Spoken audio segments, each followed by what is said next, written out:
mas foi tanta dificuldade, tanto obstáculo, né, para chegar até aqui, não conseguimos chegar, mas aprove ao Senhor estar aqui nesse dia de hoje, né, para sermos boca de Deus. Eu quero mais uma vez agradecer ao pastor Carlos pela oportunidade, pelo convite, pelos irmãos. Que Deus abençoe a vida do pastor, a sua esposa, o ministério. Que campanha abençoada, né? Eu creio que Deus irá falar conosco nessa noite. Eu quero que você que tem o exemplar da Bíblia, por favor, abra no livro de Atos dos Apóstolos, capítulo de número 28. Capítulo de número 28 do livro de Atos dos Apóstolos. Apenas o versículo de número 5 para a nossa meditação. Amém? Diz assim a palavra do Senhor, Atos dos Apóstolos, capítulo de número 28, versículo de número 5, está escrito assim: mas sacudindo ele a víbora no fogo, não sofreu nenhum mal. Amém? Só esse versículo pode sentar os irmãos em nome de Jesus. Os amados irmãos. Aleluia. Meus queridos irmãos, estamos diante de uma palavra poderosa, e uma palavra que, quando nós lemos esta palavra, alegra o nosso coração.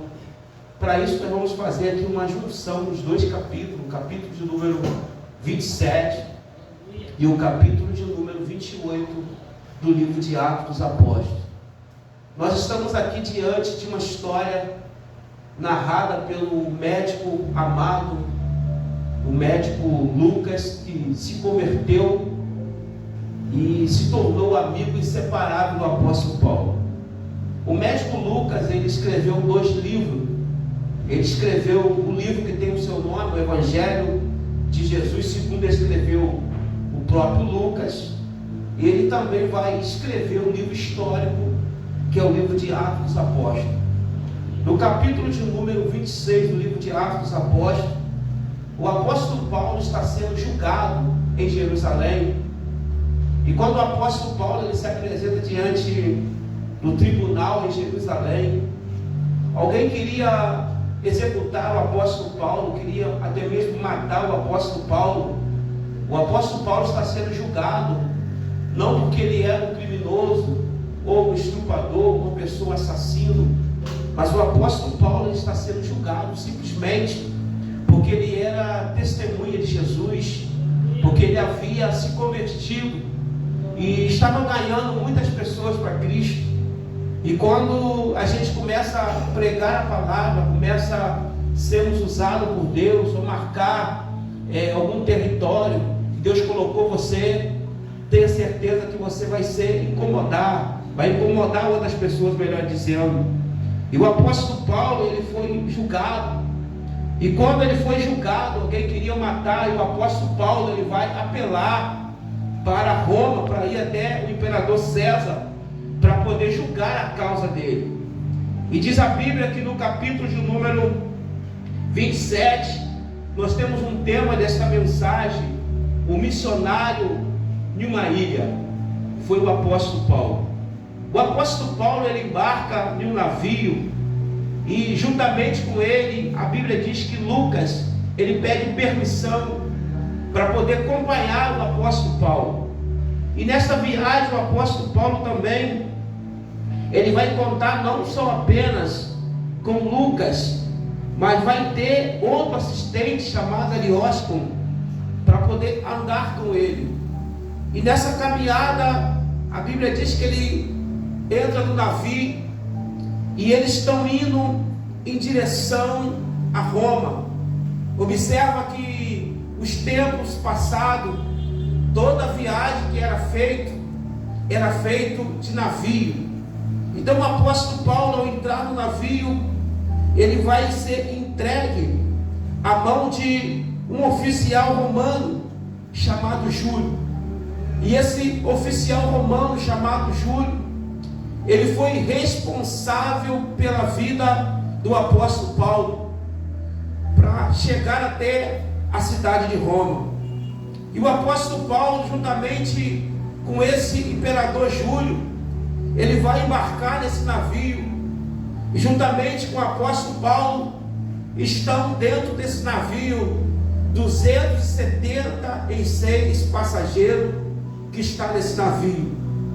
Observando esses passageiros que estavam nesse navio, era um homem criminoso, era um homem assassino, que estava vindo do Egito em direção a Roma, para ser julgado na cidade de Roma.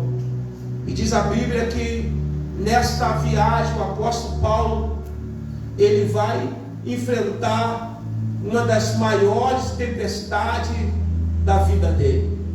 Nós sabemos que no meio da trajetória, no meio da nossa caminhada, existe algumas tempestades que vai se levantar contra a nossa vida. E nós precisamos estar preparados para quando essas tempestades se levantarem na nossa vida, nós viemos estar de pé diante da tempestade. O apóstolo Paulo, quando nós falamos da vida desse apóstolo, nós lembramos que este homem, ele escreveu a terça parte do Novo Testamento.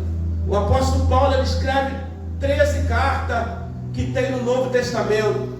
Quando nós começamos a ler os tratados do apóstolo Paulo, nós vamos encontrar o apóstolo Paulo escrevendo em 1 Coríntios, capítulo de número 9, versículo de número 16: se eu anuncio o Evangelho, não tem de que me gloriar, porque sobre mim foi posto esta obrigação, mas ai de mim se eu não pregar o Evangelho. O apóstolo Paulo, que escreveu em 1 Coríntios, capítulo 16, versículo de número 9, ele diz assim: ficarei, porém, em Éfeso até o Pentecoste, porque uma porta grande e eficaz se abriu e há muitos adversários. O apóstolo Paulo era aquele que aproveitava a oportunidade para poder pregar o Evangelho. O apóstolo Paulo era aquele que sempre ardia o teu coração a vontade de anunciar o Evangelho, a vontade de pregar o Evangelho, de anunciar que Jesus Cristo havia padecido, que Jesus Cristo havia morrido, mas ao terceiro dia ele havia ressuscitado. E o apóstolo Paulo sempre tinha a oportunidade de pregar, e quando aparecia a oportunidade de pregar o Evangelho, ele estava sempre perto e aproveitava a oportunidade. Quando nós lemos as cartas do apóstolo Paulo, quando ele escreve em 1 Coríntios, no capítulo de número 2, no versículo de número 16, ele diz que é um homem para instruir a mente de Cristo, mas nós temos a mente de Cristo. O apóstolo Paulo diz em Romanos capítulo 12, versículo de número 2: não vos conformei com esse mundo, mas transformai-vos pela renovação do vosso entendimento, que através da nossa mente, através da palavra de Deus, alcançamos a renovação da palavra. Agora o apóstolo Paulo está dentro de um navio. O apóstolo Paulo está sendo conduzido para a cidade de Roma, para ser julgado na cidade de Roma. E a Bíblia diz que Paulo agora está com 276 prisioneiros que estavam dentro desse navio. Esses prisioneiros que estavam dentro do navio era um homem criminoso, como eu já falei aqui na introdução da mensagem. Era um homem que era assassino. E o apóstolo Paulo está naquele navio. E quando Paulo alcança esses prisioneiros, a Bíblia diz que Paulo agora ele vai passar por uma tempestade. E em uma dessa tempestade, o apóstolo Paulo ele vai passar 3 dias dentro desse navio. Durante 3 dias, a tempestade foi tão grande no navio que eles não conseguem ver o céu, eles não conseguem ver a estrela, eles não conseguem ver ninguém na frente dele. E diz a Bíblia que o navio começa a balançar, a tempestade começa a assolar, eles começam a jogar as coisas que estavam dentro do navio no mar, para poder aliviar o navio. E a Bíblia diz que nesse tempo tão difícil, o anjo do Senhor aparece para o apóstolo Paulo de madrugada e diz para Paulo: fique tranquilo, porque nenhum desses prisioneiros que estão nesse navio, eles vão morrer, porque Deus dá uma palavra para o apóstolo Paulo. E a Bíblia diz que Paulo agora no outro dia, ele chega diante dos prisioneiros e diz assim: olha, esta madrugada o Senhor falou comigo, esta madrugada o anjo do Senhor apareceu para mim e disse: fique tranquilo, porque nenhum de vocês, nenhum de nós vamos morrer, senão o navio